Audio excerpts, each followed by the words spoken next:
The first step if you want to become a millionaire is stop drinking. Now, I actually have a funny story about my first ever tattoo. It says, "My cup runneth over." Now, my cup runneth over means I have more than I need. I'm abundant, but it always used to serve a fun double purpose. Because in the first few years of starting my business, I was not drinking. Now, whenever someone tried to get me to drink or try to encourage me to drink, of course, I politely declined. And if it kept going, I used to joke with people that didn't know me. I went, "Listen, I'm a recovering alcoholic. I can't drink." And of course, because I was young, they're like, "You're lying, you're joking." And then I used to show them this tattoo. And I used to say, "I have this tattoo that says my cup runneth over," because, my cup was always overflowing with alcohol. And it was funny because at that point, they would always get super apologetic. So anyways, the reason I tell you this story is just because it brings back memories of the first couple years of my business when I hadn't made $1 million yet. I hadn't made $1 million after tax. I wasn't a millionaire. And in that time, I did not drink for two reasons. First of all, think about how much money you have wasted, how much money you have spent on useless drinks at the bar, shots. So not only from a financial perspective, and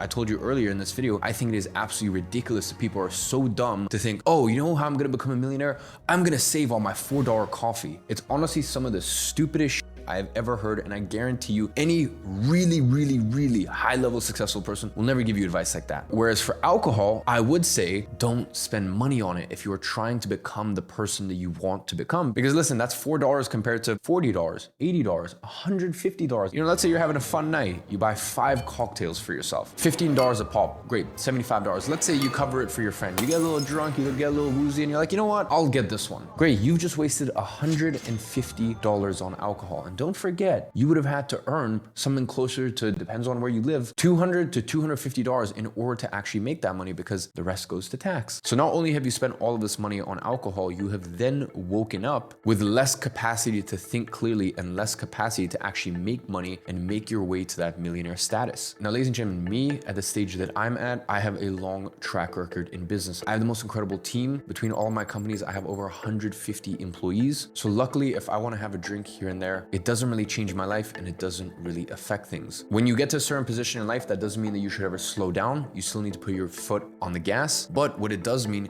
is that you can do things slightly differently. So if you are serious about becoming a millionaire this year, quit drinking.